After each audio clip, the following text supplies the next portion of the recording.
climate change.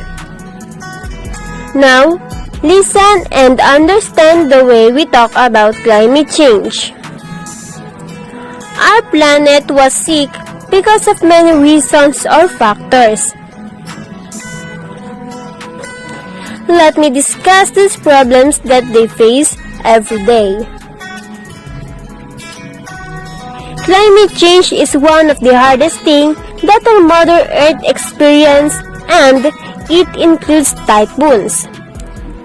Climate change is the mother of some environmental problems.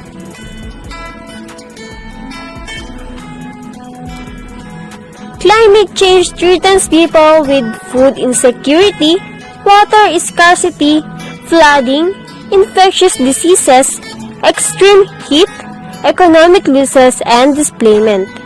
Some of the effects are distance from the sea level, ocean currents, direction of prevailing winds, shape of land, temperature rise on land, human influence are factors affecting to climate change.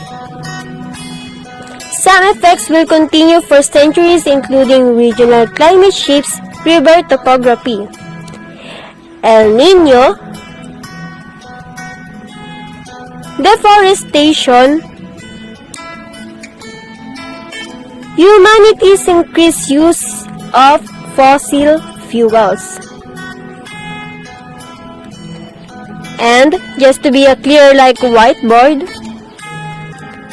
our Mother Earth suffer from many problems.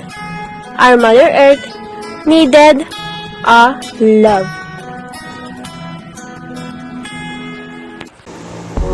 Climate change. Climate change is a worldwide issue that we had to face. It refers to the statistically significant changes in climate for continuously period of time. Factors that contribute to climate change can be natural internal process, external forces, and persistent anthropogenic changes in the composition of the atmosphere or in land use. It is also be due to natural occurrences or contributed by acts of human beings. Natural causes. Volcanic eruptions. When volcanic erupt, it emits different natural aerosols like carbon dioxide, sulfur dioxide, salt crystals, volcanic ashes or dust, and even microorganisms like bacteria and viruses. Orbital changes. This was proposed by Milankovitch theory that states that as the Earth travels through the space around the Sun, cyclical variations in three elements, eccentricity, obliquity, precessions of Earth-Sun geometry continue to produce variations in the amount of solar energy that reaches Earth. The carbon dioxide theory. Carbon dioxide is added when power and heat are produced by burning coal, oil, and other fossil fuels. Carbon dioxide is transparent to sunshine but not invisible to infrared heat radiations leaving the ground. Carbon dioxide absorbs part of the infrared radiations in the air and returns it to the ground, keeping the air near the surface warmer than it would be in the carbon dioxide did not act like a blanket. Doubling the carbon dioxide raises the temperature to 2 degrees Celsius to 3 degrees Celsius. Human activities contribute to climate change. The largest known contribution comes from the burning of fossil fuels, which releases carbon dioxide gas to the atmosphere. Greenhouse gases and aerosols affect climate change by altering incoming solar radiation and outgoing infrared thermal radiation that are part of Earth's energy balance. Changing the atmospheric abundance or properties of these gases and particles can lead to the warming or cooling of the climate system. Climate change and food security. Climate change is a threat multiplier for hungry and undernourished people.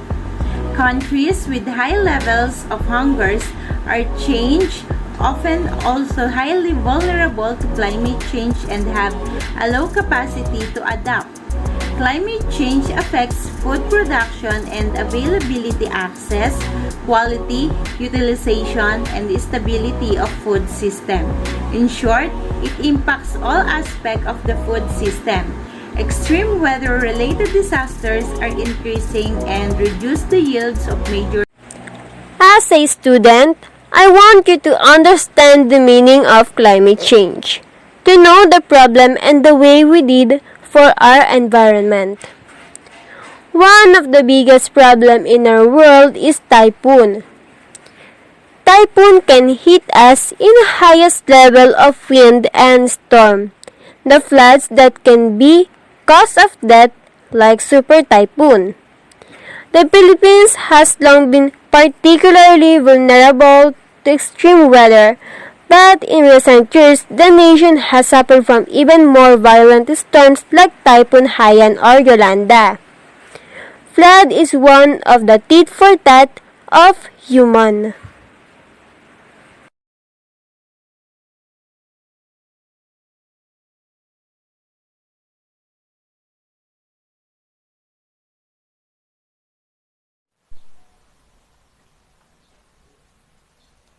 Have you ever noticed how the heat these days are too much to handle or how excessive reading keeps popping up with no warming at all?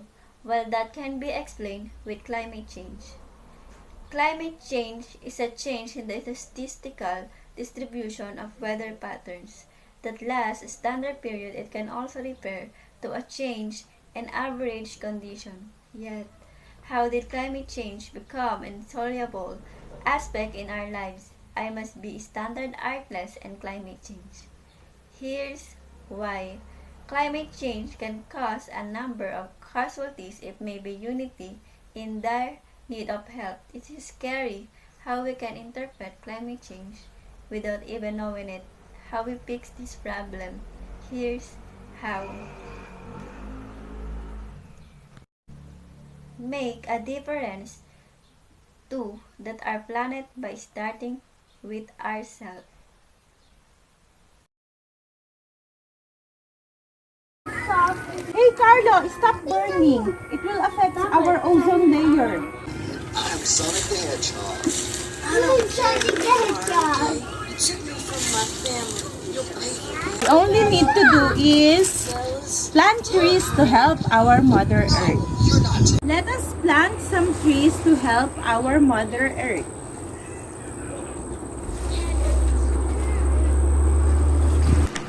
We need to protect our world against the biggest environmental problems in climate change.